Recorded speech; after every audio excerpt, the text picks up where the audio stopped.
अस्सलाम वालेकुम ख़वातीन और हज़रात, रवां हफ्ते का पहला हस्बे हाल। मैं हूं आपका मेज़बान जुनैद सलीम। शो में मेरे साथ हैं नाजिया बेग और हम सबको बहुत अजीज़ी।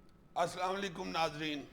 अस्सलाम वालेकुम नाजरीन, मैंने आज जरा अपने एक दोस्त के बेटे की तीसरी मंगनी पे जाना है। मुझे जल्दी है, इसलिए बराह रास्त मुझसे आज खबरों पे तबसरा सुन लें। तीसरी पहली, मंगनी? हाँ जी, तीसरी मंगनी? हाँ, पहली दो मंगनियां उसकी टूट गई थी। तो आप पहली दो पे भी गए थे? नहीं गया था, इसलिए तो टूटी हैं। अब उधर उनके घर वालों ने सलाह की है कि अय्यी को बुलाओ जरूर मंगनी पे, वो रोटी खा के फिर दिल से दुआएं देता है। वैसे ये भी उनकी काम ख्याली है। जाने तो यार, उस दिन तुमने मुझे रास्ते में 3.25 प्लेटें खीर खुआई थी, तो कैसा घर पहुंचते तुमने मुझे फोन किया था कि मेरे तोते ने 2 अंडे दिए। तुमने अंडों की दुआएं की थी? नहीं, मैंने तो कहा था कि दूधो नहाओ तोतों फलो, तो अब तोते ने अंडे दे दिए, अब बैठ के फलो। चले अजीजा, वो खबरों की तरफ आ जाएं। हाँ, जल्दी जल्दी यार। बाबर अवान की बेतौकीरी का सिलसिला जारी। पीपल्स लॉयर्स फोरम से अखराज के बाद सेनेट से मुस्ताफी होने के लिए भी दबाव। ओए होए होए होए यार, बाबर अमान के तो पीपल्स पार्टी पीछे ही पड़ गई है। उसे तो हर जगह से ऐसे निकाल रहे हैं जैसे गंजे के सिर से जून ही निकालता बंदा है। कितने फिरन नहीं है थे कोई लुकन वाली जगह। मैंने तो सुना है इन्होंने इस्लामाबाद की वैगनों वालों को कह दिया है कि बाबर अमान नाम का बंदा कोई वैगन पे नहीं बिठाना। बंदा पूछे, वैगनों वाले बेचारे पासपोर्ट देख के बिठाते इस बारी। हर जगह से इस तरह निकाल रहे हैं बाबर अवान को, जैसे बट रोटी खाते हुए मक्खी को कमरे से नहीं निकालता, निकल जाए तो है अगे ही थोड़ी है तू, मगर हट जा पीछे, हट। जैसे बस कंडक्टर बस में से स्टूडेंट नहीं निकालता, निकलो यार, चलो बस करो चलो। ईमान से ऐसे निकाला है पीपल्स पार्टी ने बाबर अवान को जैसे बोरची खाने में से बिल्ली नहीं निकालते। ऐसे निकाला है जैसे सुनियारियों वाले बाजार में से मलंग को नहीं निकालते। इतनी एलर्जी बाबर अवान से यार। मैंने तो सुना पीपल्स पार्टी वालों ने राजा बाजार की कपड़े वाली दुकानों से कह दिया बाबर अवान आए तो उसे सब्ज सुर्ख और काला कपड़ा कठाड़ी दे। और ऊपर से इस्लामाबाद के दर्जियों को कह दिया अगर ये पीपल्स पार्टी का झंडा सिलवाने के लिए आए तो 15 पे फोन करना फौरन।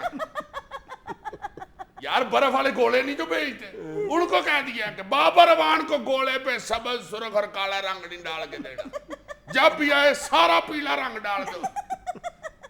स्टेशनरी वाली दुकानों पे कह दिया यार, अगर बाबर अवान कलर पेंसिलें लेने आए तो सबज काली और सुर्ख पेंसिल निकाल के देनी है।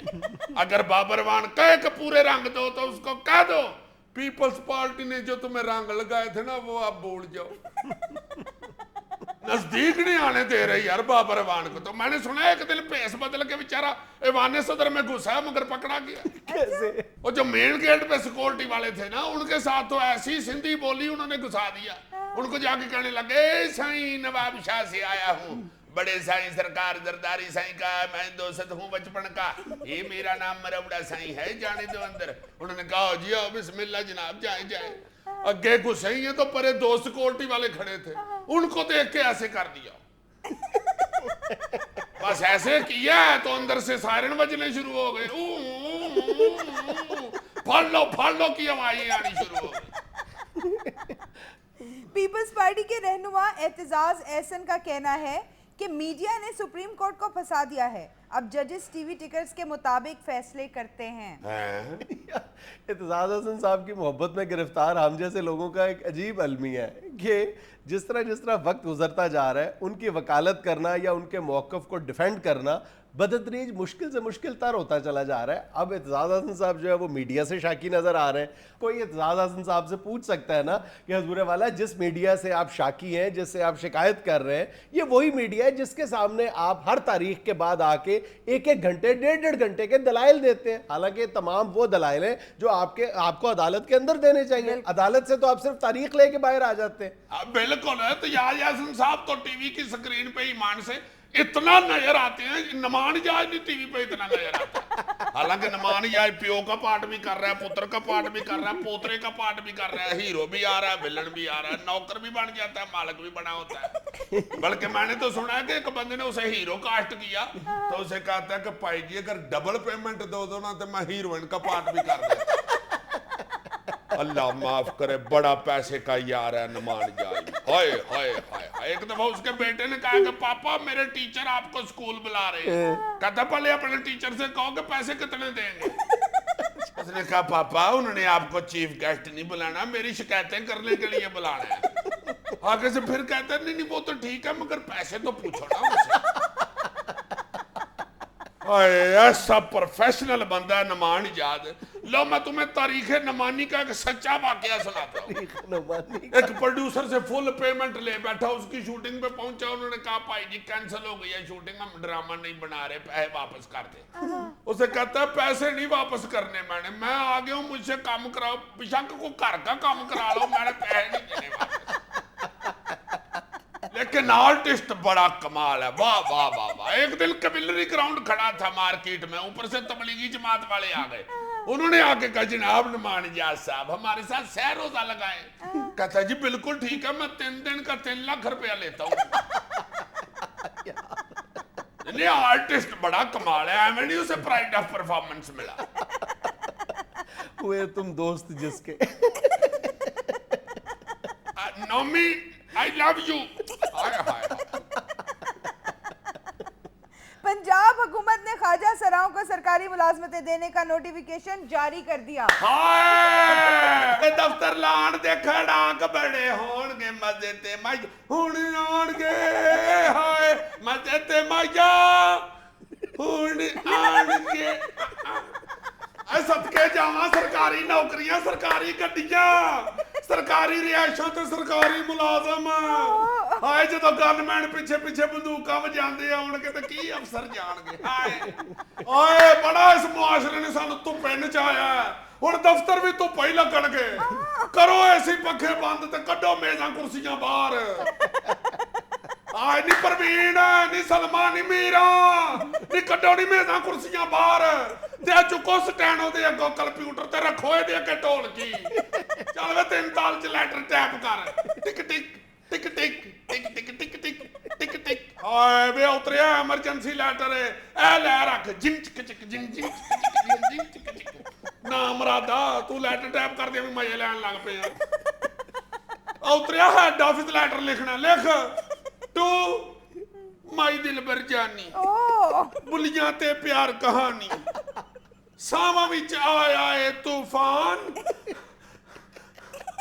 ਜਿਹੜਾ मैं तूफान लिखाया ना आले दुआले ब्रैकटां पा एवें उतरा तूफान खिलर ही ना जाए पूरे वर्के ते। लिख please release the bail of 500 रुपया। थले नोट लिख, नोट मौला खुश रखे भाग लगे रहने। थले लिख yours sincerely deputy director Aslam Nirma. ते उतरिया इनू पोस्ट करी कितने दा याद बना के ते उड़ांदा फिरे।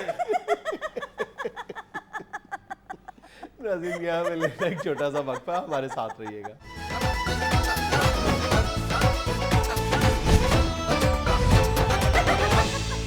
चलें जी सब व्यूअर्स की भेजी हुई वीडियो क्लिप्स और तस्वीर की तरफ आ जाते हैं। दिखाएं जनाब। अच्छा सबसे पहले जो वीडियो क्लिप मैं आपको दिखाने लगी हूँ ना, वो सदर जरदारी के दौरे हिंदुस्तान की है। अच्छा इसमें आप देखें रहमान मलिक साहब की मसरूफियात। वारे वारे मान मलिक साहब बड़े मसरूफ आदमी हैं। ये देखें। कोई बात। आहा ओए होए होए किधर है जी रहमान मलिक साहब? वो बस बिलावल आने साहब वाले के हैं, पीछे। देखें ये आ गए। ये रहमान मलिक साहब आए और या अल्लाह खैर। यार इतना ज्यादा जुकाम लगा हुआ था तो गए किस लिए हैं ये? उनका वहां जाना भी जरूरी था ना यार। जी जी मेरा ख्याल है फिर इसीलिए फिर वो जब अजमेर शरीफ सलाम करने गए हैं ना तो काफी देर पीछे मेरा ख्याल है रहमान मलिक साहब नहीं नजर आए। क्यों? हाँ जुकाम की वजह से बेचारे बाहर ही बैठ गए हैं, जिधर वो यरदारी साहब ने और बिलावल भुट्टो साहब ने अपनी जूतियां नहीं उतारी, उधर ही बैठ गए हैं कि आप जाएं फिर मैं आपकी जूतियों की रखवाली करता हूँ। और किसी बंदे ने आके पूछा है जनाब आप जूतियों के पास बैठे हुए हैं, आप वजीरे दाखिला नहीं है? तो आगे से कहते हैं बस जनाब इन्हीं जूतियों के सदके हूं। चले अजीज साहब अब तस्वीर देखें। हाय हाय हाय President Obama warm up exercise कर रहे हैं। ये तो नीचे लिखा हुआ है ना, वैसे तुम्हें नहीं पता ये मशल ने उसके कान पकड़वाए हुए हैं। और उस वक्त फोटोग्राफर ने फोटो खींची है जब वो कह रहा था हाय मैं मर गया। कलप रहा बेचारा। चल जान दे मछल, मछलियां मुछलियां, चलो जाने दो, आइंदा नहीं करता, वह माही दे दो। अब मान से मैंने नहीं कुछ कहा, उस लड़की ने खुद कहा था कि मुझे ऑटोग्राफ दे दो। जान दे मछली, अब सारे अमेरिकी सदर क्लिंटन जैसे ही नहीं होते। ये तस्वीर देखें अजीज साहब। आहा, वाह जी वाह, गाजर की गाड़ी बनाई हुई है बिल्कुल, और ऊपर फॉर सेल लिखा हुआ है। ये देखना अखीर 20 रुपये किलो बिकनी है। वो सियाने नहीं कहते जिन्ना चलाइया गाजर ढिड उन्हां दे पीड़। चलाइए गाजर। इसका एक नुकसान ये भी है कि इस गाड़ी पे बैठ के अगर बंदा इस्लामाबाद जाए तो राह में कहीं ब्रेक लगाए चाय चू पीने के लिए, पीछे से पता चले भाई जी मझ गड्डी चढ़ गई है। एक और नुकसान ये भी है कि अगर खामन 2-3 दिन घर ना आए तो पता चले पीछे से बीवी ने गड्डी का गजरेला बना लिया। 1600 सीसी गजरेला। इस गड्डी को तो वैसे फ्रिज में पार्क करना पड़ेगा। हाँ, गराज में खड़ी करें, पता चलेगी 2 दिन बाद गड्डी बुस गई। चलें अजीज साहब, आपकी एक फेवरेट तस्वीर दिखाती हूँ आपको। बात अच्छी, मेरी फेवरेट, ये मेरा कयन लेटा हुआ है। लो जी, लाइमन इसकी बेगम बांदरी को किसी ने रोड़ा मारा है और रोड़े पे लपेटा हुआ था रोका। इसने पिस्तौल निकाल लिया, आज ये मर जाऊंगा, ये मार देंगा। और बेचारा नन्ना मुन्ना सा है, दिल करे पिस्तौल चले तो पीछे से खुद उड़ के दीवार में जा बजे। देखो तो सही जरा कितना आकड़ के लेटा हुआ है। ओए, मेरी बेगम का दुपट्टा वापस करो। और गोली पता क्यों नहीं चला रहा, हिसाब कर रहा असल में लेटा हुआ कि यार 75 रुपया का दुपट्टा ते 17 की गोली है। अगर गोली चला दी तो बचने कुल 5 रुपये हैं और तरीके अलहदा भुगतता फिरूंगा। और जिसके पीछे ये गोली चला रहा हूं उसने पता नहीं जेल में छोले लेके आना है कि नहीं। वहां कहां जेल की सलाखें पकड़ के गाने गाता फिरूंगा। मैनू खाने पैंदे ने दुआने, जिया नहीं माने, तू छोले लेके आजा बालमा हो। नेक्स्ट तस्वीर देख ले। आहा, ये कोई नवे मॉडल की गाड़ियां आई हैं। यार ये लाहौर की एक मसरूफ तरीन शहर है और तुम्हें पता है लाहौर में मवेशियों का दाखिला मना है। क्या वैसे तुम लाहौर की सड़क का रोना रो रहे हो यार? मोटरवे जिसका नाम ही मोटरवे है, वहां पे मोटर के अलावा कोई चीज जा नहीं सकती। बिल्कुल। और तुम्हें पता है उसके इर्द गिर्द जो अरबों रुपयों की जाली लगाई हुई है, वो पाड़ पूड़ के अब कुत्ते फौरन ऊपर आ जाते हैं। लोग सड़कें क्रॉस कर रहे होते हैं, मोटरवे क्रॉस कर रहे होते हैं और हर आधे घंटे बाद अल्लाह माफ करे, अल्लाह माफ करे, किसी ना किसी गाड़ी के आगे कुत्ता आता है। 120 की स्पीड पे गाड़ी जा रही हो तो कुत्ता सामने आ जाए, कुत्ता सीधा इंजन में ही फिट हो जाता है। जैसे कुत्ता गाड़ी नहीं होती, इस तरह कुत्ता गाड़ी बन जाती है। क्या मतलब कुत्ता गाड़ी है सीसा? हाँ, चलती नहीं उसके बाद गाड़ी, उसको फिर कुत्ता गाड़ी कहेंगे ना। और कुत्ता उल्टा दलील देता है, वो कहता है भाई जी साइकिल का कुत्ता फेल हो सकता है तो गाड़ी का कुत्ता क्यों नहीं फेल हो सकता? गाड़ी के कुत्ते ने कौन सा वो लेवल किया होता है? चलिए ये तस्वीर देखें। हाय हाय मां सदके ऐ पुलिस के नशीले जवानों, ये गाड़ियां गश्त के लिए हैं। ओए पुलिस के नशीले जवानों, तुम मानो या ना मानो, ये गाड़ियां गश्त के लिए। मां सदके जाए, प्रोटोकॉल की ड्यूटियां दे दे के एक दूसरे के कोल होके प्रोटो हो जाते। एक तस्वीर और देख लें जी साहब। आहा, ये बोतल खोलने वाली चाबी है जी। ये चम्मच है भाई, ये डाइट चम्मच है, इस दावे के साथ कि अगर आप इस चम्मच से चावल खाएंगे तो सिर्फ 2 या 4 दाने चम्मच में आएंगे, इस तरह आपकी डाइटिंग हो जाएगी। हाय हाय हाय यार, फिर ये हमारी हुकूमत को चाहिए, वो आवाम को खाने के लिए तो दे नहीं सकती, ये एक एक चम्मच ही दे दे। हाँ, लोग बेचारे बाहर आके कहेंगे तो सही ना, भाई जी आज तो मैंने चम्मच भर भर के खाना खा। ऐसा फजूल चम्मच, ये तो कश्मीरी कुछ चम्मच है।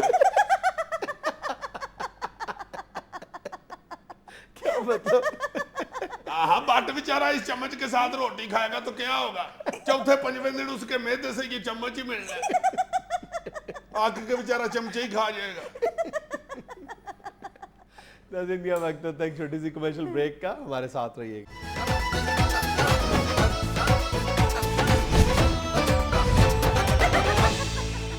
नाज़रीन, दूध की बढ़ती हुई कीमतों पर गुफ्तगू के लिए हमारे साथ आज मौजूद हैं जनाब गोगा जी। अस्सलाम वालेकुम गोगा जी। वालेकुम सलाम। जाद रोपा डालिया। अच्छा गोगा जी, इसकी वजह क्या है? एक बार फिर दूध की कीमतें आसमान से बातें करने लगी हैं। ओ जी, वजह तो मैं बाद में बताऊंगा कि ये दूध की कीमतें क्यों आसमान से बातें करती है। पहले ये पता करो कि क्या बातें करती है।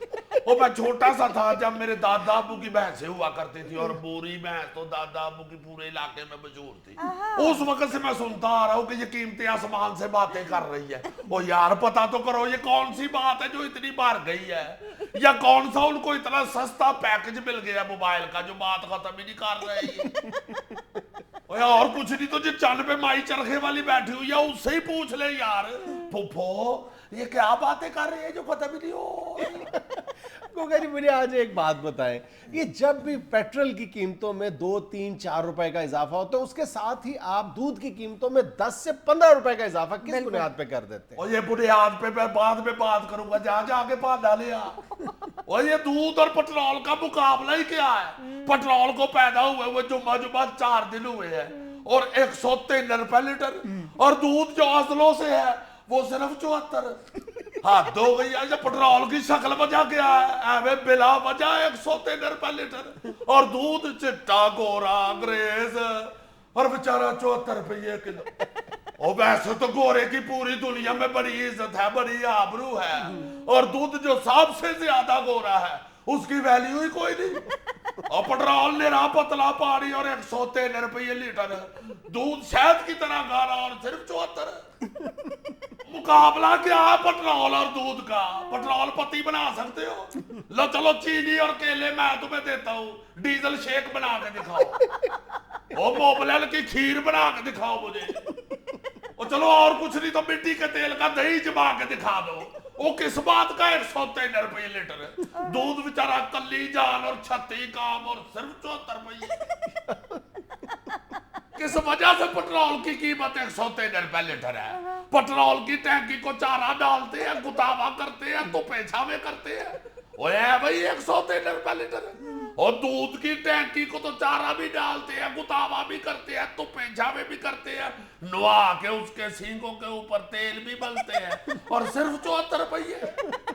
पेट्रोल की टैंकी को ये करके दिखाए। ये सिर्फ दूध की टैंकी कर सकती है।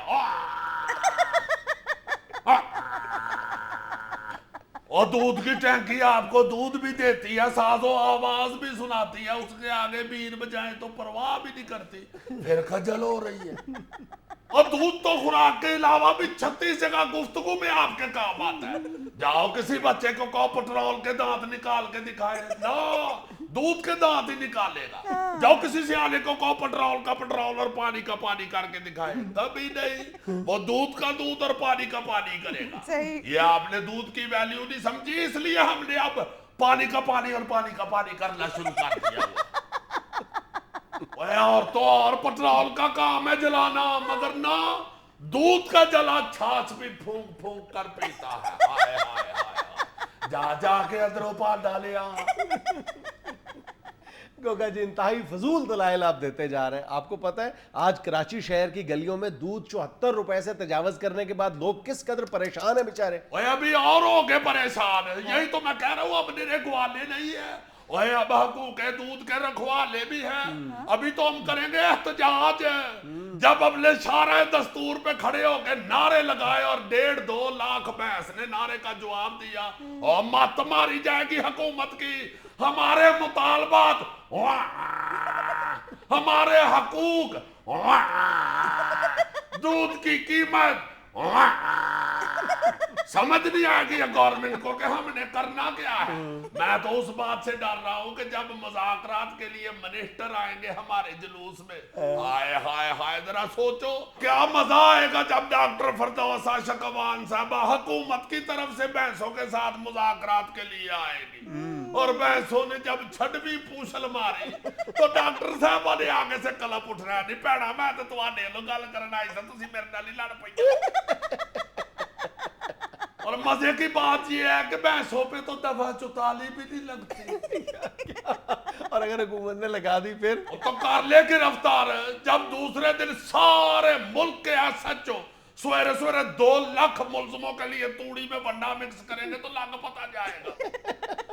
भाई अपने मुतालबात के हक में कोई दलील भी तो दो ना, क्यों कीमत बढ़ा दें दूध की? और बाबूजी बिजली थोड़ी महंगी हो गई है। बिजली का दूध से क्या ताल्लुक है? साहबा से पानी वाली मोटर क्या सैलों से चलती है? तो पानी वाली मोटर का दूध से क्या ताल्लुक है? शाबाश है।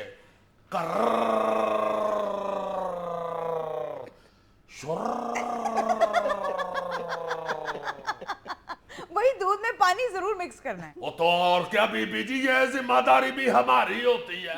और क्या करे, दवाई वाली शीशी की तरह दूध वाले बर्तन पे भी निशान लगा के भेज दिया करे कि यहां तक पानी डाल के मिक्स कर ले, और साथ पर्ची पे लिख के दे दिया करे 2 चम्मच सुबह, 2 दोपहर, 2 शाम पिए, अल्लाह शफा दे। यानी बेईमानी जरूर करनी है। आप तो ना ऐसे कहे जुनैद साहब, आप तो जर्नलिस्ट हैं, आपको तो खालिस दूध पहुंचता है, जा जा के पान डाले आप। यार मुझे पता है जो तुम मुझे खालिस दूध देते हो निरा पानी होता है। ऐसे ना कहे सरकार, अल्लाह जानता है कभी आपके दूध में पानी नहीं डाला। हाँ, चूंकि घर आपका दूर है इसलिए बर्फ डाल देते हैं दूध में। अच्छा, अब रास्ते में बर्फ लीक कर जाए तो गोगे का क्या कसूर है? जा जा के पान डाले आप। नाज़रीन, यहाँ में लेना एक छोटा सा वक्फा, हमारे साथ रहिएगा।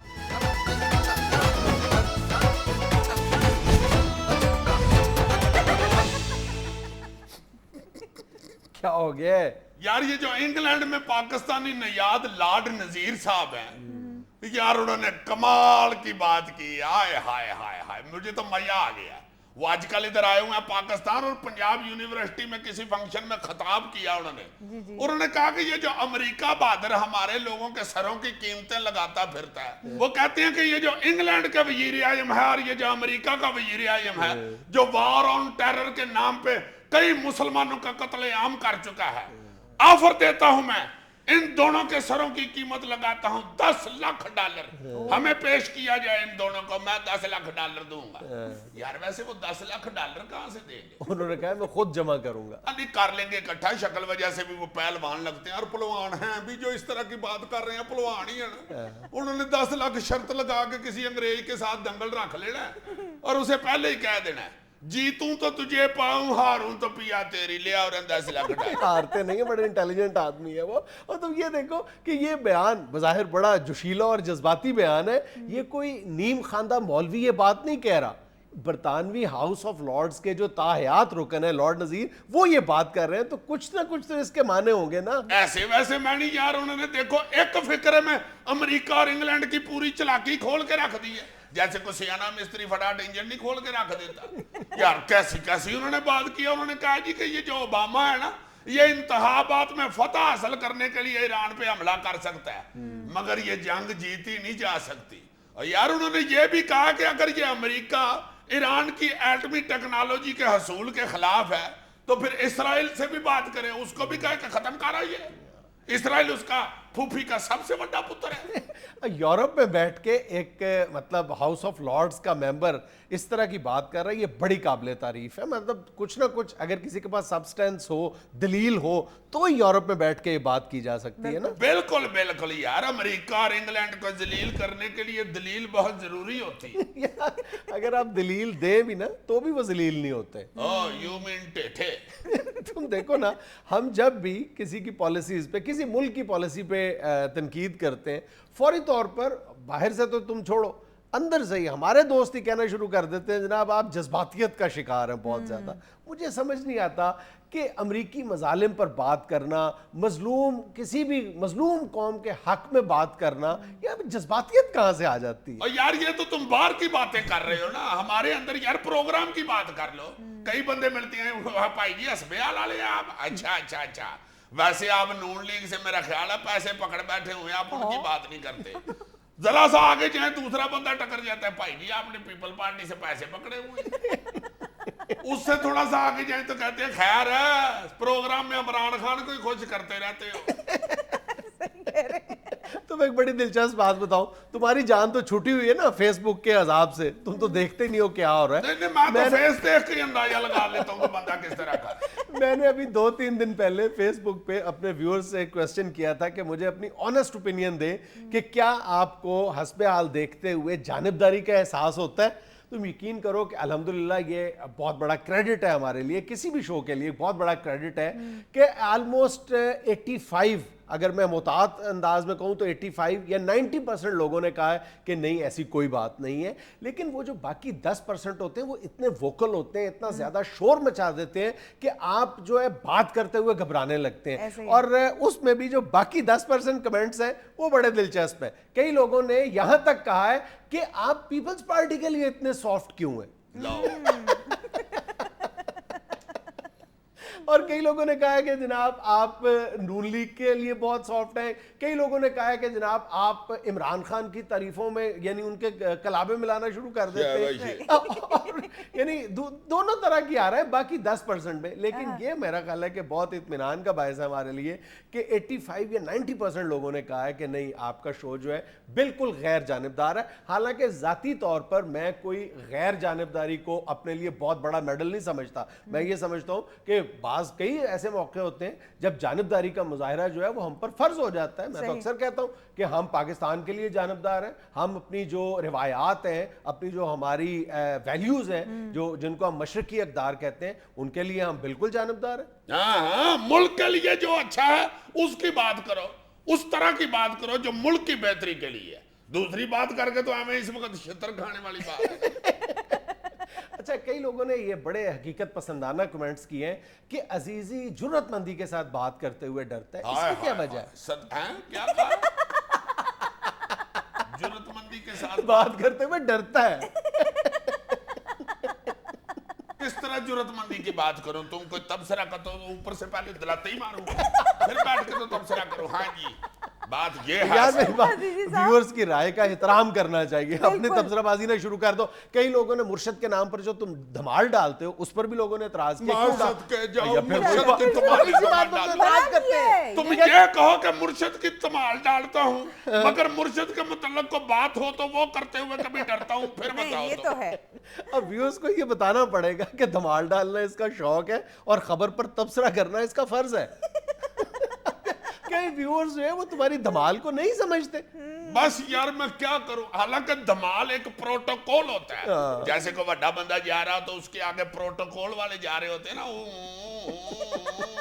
इस तरह वज़ीर आज़म की बात होती है तो मैं धमाल डाल के प्रोटोकॉल देता हूं। मैं तो तुम्हें ऐसे तंग कर रहा हूँ। अल्हम्दुलिल्लाह हमारे व्यूअर्स की अक्सरियत ने बहुत वाज़े अल्फाज में हमें कहा है कि आप लोग हस्बे हाल जब भी तनकीद करता है तो हर किस्म के दबाव से, खा वो सदर हो, वज़ीर आज़म हो, हुकूमत हो, सूबाई हुकूमत हो, तमाम जो सियासी जमातें हैं उनके दबाव से बिल्कुल बालातर होकर तनकीद करता है। और ये भी ख़ास तौर पर हमारे व्यूअर्स ने पॉइंट आउट किया है कि सबसे खूबसूरत इस शो की बात यह है कि जब कोई काबिल तारीफ़ काम करती है सियासी जमात या सियासी रहनुमा तो हस्बे हाल के प्लेटफॉर्म पर उसकी तारीफ़ व तौसीफ़ भी की जाती है। हाँ, और तनकीद करते हुए भी वो जो तुम कहा करते हो, अल्लाह के फजल से तनकीद के दौरान भी अल्लाह ना करे गलती हो सकती है, बदनीति नहीं हो सकती इंशाअल्लाह। असल बात यह है कि तुम अपने इर्द गिर्द सियासी बखेड़े देखो ना, ये सियासी दाव पेच है, बनते बिगड़ते खेल हैं, ये इतने कॉम्प्लिकेटेड हैं कि इसमें 2 + 2 4 के अंदाज में बात करना इंतहाई मुश्किल बात है।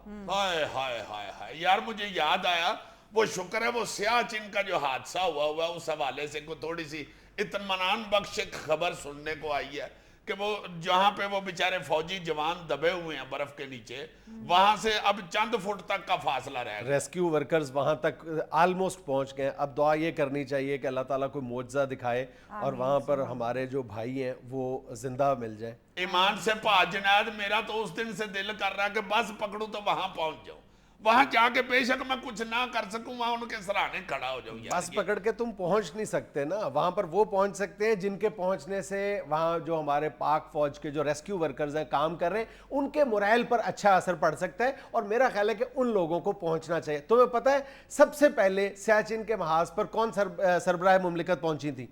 कौन? मोहतरमा बेनज़ीर भुट्टो साहिबा। अच्छा जी। हाँ जी, 2005 में फिर मनमोहन सिंह गया और 2007 में हिंदुस्तानी सदर अब्दुल कलाम आज़ाद वहां पर गए। सबसे पहले ये एजाज मोहतरमा बेनज़ीर भुट्टो को हासिल हुआ था कि वो सियाचिन के बुलंद तरीन मुश्किल तरीन महाज पर पहुंची थी एक औरत होने के बावजूद। हाय हाय हाय, नहीं, अब हमारे जनरल कियानी साहब भी जब पहुंचे हैं तो बड़ा आवाम का मुराल अप हुआ है, बड़ा हौसला मिला है लोगों को। यार सरबराह मुमलिकत, अब तुम्हें याद नहीं है 2010 में चिली में 33 कारकुन फंस गए थे एक कान में, और चिली का जो प्रेसिडेंट था वो दिन रात 7 दिन तक वहां पे यानी जाए हादसा पर मौजूद रहा था। वहां की ब्यूरोक्रेसी, वहां के जो उसकी किचन कैबिनेट थी, जाहिर है वो उस पर मुसलसल ये दबाव डाल रही थी कि आप आराम करें। अब सिर्फ 2 अफराद रह गए जिनको निकालना बाकी है, लेकिन वो बज़िद था कि जब तक आखिरी मेरा यहां से कानकन बिल्कुल खैरियत से बाहर नहीं आ जाता मैं यहां से मूव नहीं करूंगा। और वो जब मुकम्मल हो गया था इनखला, उससे पहले वो शख्स वहां से नहीं हिला था। ये होता है एक लीडर का फर्ज, एक लीडर के शान रवैया। हाय हाय हाय, और हमारे यहाँ लीडरों को अपने से आपे पड़े हुए। नाज़रीन, यहाँ में लेना एक छोटा सा वक्फा, हमारे साथ रहिएगा।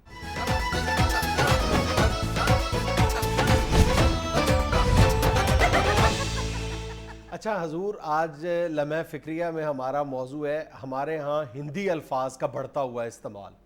पहले मैं आपकी राय जानना चाहता हूँ, आप इस मामले को किस तरह देखते हैं? मेरी क्या राय होनी है, तुम एक दानश्वर इंसान हो और तुम खुद ही कहा करते हो कि जुबान जो होती है, लैंग्वेज, ये चलता दरिया होता है, इसे रोका नहीं जा सकता, ये किसी तरफ भी जा सकती है। नहीं, इसका ये मतलब तो नहीं है कि आप अपनी ज़बान को ख़त्म कर लें, यानी अपनी ज़बान में दूसरी ज़बानों के अल्फाज जो है शामिल कर लेना, ये एक फितरी अमर होता है। लेकिन इसका ये मतलब तो नहीं है कि आप अपनी ज़बान की हिफाजत ही ना करें, ये तो मैंने कभी नहीं कहा। मतलब अंग्रेज़ी के अल्फाज हम बोलते हैं, मैं भी बहुत बोलता हूँ, हम सब बोलते हैं, लेकिन जब वहाँ पर बोलते हैं, जब एक तो ये कि नागुज़ीर हो या हम आसानी महसूस करें दूसरी ज़बान का लफ्ज़ बोलने में, लेकिन जब हम ज़बरदस्ती, ख़ास तौर पर ये हिंदी की मैं बात कर रहा हूँ, ये जो अल्फाज हमारी ज़बानों में दाखिल होते हैं, ये महज अल्फाज नहीं होते, ये एक कल्चर की नुमाइंदगी कर रहे होते हैं। और जो कौमें अपने कल्चर के हवाले से बहुत ज़्यादा सेंसिटिव होती हैं, वो पहले अपनी ज़बान की हिफाजत भी करती हैं। ये जो अल्फाज जो आते हैं हमारी ज़बान में,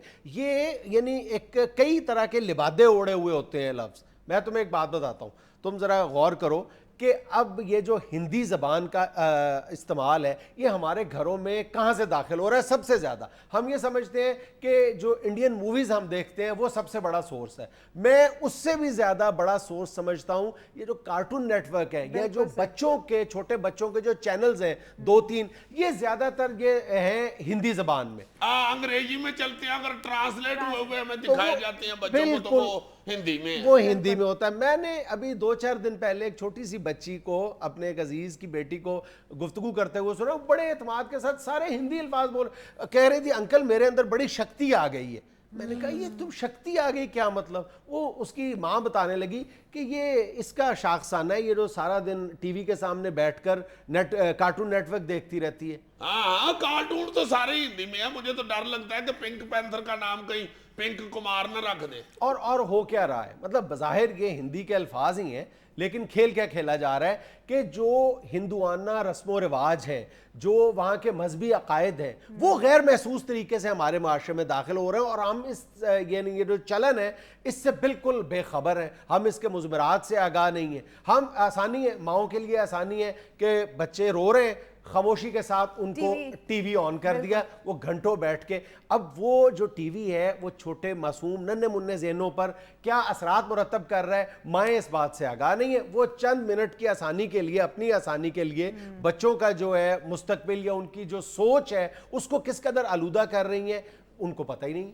और बच्चे का जो ज़हन होता है वो तो बिल्कुल साफ पेपर की तरह है ना, जो कुछ उस पर लिखा जा रहा है वही वो बोलना शुरू कर। और जितनी कार्टूनों की कहानियां हैं उनमें जितने जो हीरो के रोल हैं, जितने ताकतवर लोगों के रोल हैं, वो हिंदू मिथोलॉजी में जो उनके देवता हैं उनके नामों पर है। हाँ, और अब जब बच्चा बड़ा होगा तो वो उन्हीं के देवताओं के जो नाम है उन्हीं को वो हीरो समझना शुरू कर देगा और उन्हीं को फॉलो करना शुरू कर देगा। और अपने जो हमारे पाकिस्तानी हीरो हैं, मुसलमानों के जो हीरो हैं, वो उसके ज़हन के किसी गोशे में नहीं होंगे, क्योंकि उसने बचपन में सुना ही नहीं उनके मुताल्लिक। यार बच्चों की बात तो रही एक तरफ, मैं ये देखता हूँ कि हमारे जो न्यूज़ चैनल्स पर इंतहाई बेदरेग अंदाज में हिंदी अल्फाज इस्तेमाल हो रहे हैं। मसलन मैं सुनता हूँ कि जी शुरुआत कहा जाता है, बिल्कुल आशीर्वाद कहा जाता है, शांति कहा जाता है। इस तरह के दर्जनों अल्फाज हैं जो रोज़ाना सुनने में आते हैं, और ये तमाम वो अल्फाज हैं जिनकी यानी मतबादल में हमारे पास उर्दू में बहुत खूबसूरत अल्फाज मौजूद हैं। यार तुम अल्फाज की बात कर रहे हो, मैंने कई चैनलों पे देखा है लोग एक दूसरे को इस तरह मिल रहे होते हैं। ओए भाई ये कौन सा सलाम हुआ? यही मैं कह रहा हूं ना कि पहली स्टेज ये होती है कि आपकी जबान में उनके अल्फाज शामिल हो जाएं, और दूसरी स्टेज ये होती है कि आपकी कल्चर में उनके जो रसूम और रिवाज है वो आ जाते हैं, और तीसरी स्टेज ये होती है कि आपके जो मजहबी अकायद हैं उनमें उनके मजहबी अकायद शामिल हो जाए। यार मैं हैरान हो जाता हूँ, किसी भी बंदे की कोई तारीफ कर रहे होते हैं ना 50% अब ये होता है वो तारीफ सुन के आगे से कर रहा होता है बस जी बस अल्लाह ताला की मेहरबानी है। यार अल्लाह ताला की मेहरबानी ऐसे क्यों कह रहे हो, ऐसे कहो। बिल्कुल जिस तरह तुम्हें सिखाया गया है, ये सारे जो रस्म रिवाज हैं ये हिंदुआना जो हैं ये उनके लिए अच्छे होंगे, और मैंने को गलत नहीं कह रहे। सही, बिल्कुल। उनके अपने रस्म रिवाज है बड़े ठीक है, मगर उनके लिए हैं। हमारे लिए ये ठीक नहीं है। हमारे लिए हमारे अपने रस्म रिवाज ठीक है, और अपनी शनाख्त आप दुनिया पे ऐसे ही करवा सकते हैं कि आप अपने रस्म रिवाज से, अपनी धरती से, अपनी मिट्टी की खुशबू से जुड़े रहे, आपके अंदर से आपका अपना कल्चर नजर आए, फिर आपकी शनाख्त होगी, वरना आप मिक्स होकर रह जाएंगे। लेकिन ये जिस रवैये की तुम बात कर रहे हो, ये रवैया अपनाने के लिए बुनियादी शर्त ये है कि आपको अपने कल्चर पर, अपनी जबान पर फख्र होना चाहिए। आपको अपने आप पर पहले फख्र करना सीखना चाहिए और अपने आप को काबिल फख्र बनाना चाहिए। सबसे पहले तो ये बात है ना कि हम खुद को इस काबिल बनाएं कि हम अपने आप पर फख्र कर सकें, फिर अपने आप पर आप अमली तौर पर फख्र करें, फिर आप दूसरे कल्चर की जो आमेज़िश आपके अंदर शामिल हो रही है, ज़बान की सूरत में, अकायद की सूरत में, रस्म व रिवाज की सूरत में, उनको आप उनके सामने बांध सकते हैं। लेकिन सबसे पहले तो आपको खुद को इतना मजबूत बनाना चाहिए। हाँ बिल्कुल, जब आप अपनी चीज पे फख्र नहीं कर रहे, आप अपनी चीज को अच्छा ही नहीं समझ रहे, तो फिर जाहिर है दूसरे की चीज आपके अंदर घुसती जाएगी। अजीजा, मुझे मेरी टीचर की एक बात याद आ रही है। उन्होंने मुझे कहा था कि जब अंग्रेजी बोलनी हो ना तो पहले तुम्हारी उर्दू ठीक होनी चाहिए, क्योंकि जब तक तुम्हें अपनी जबान पर कंट्रोल नहीं होगा तुम कोई लैंग्वेज नहीं सीख सकते। अब बिल्कुल ठीक है, जब अपना काम ही बंदे को नहीं आ रहा होगा तो दूसरे का काम स्वाह सीखेगा। सही। नाज़रीन, ये था आज का हस्बहाल। खुश रहें, खुश रखें। आपसे मुलाकात होगी इंशाल्लाह कल। अल्लाह हाफिज़।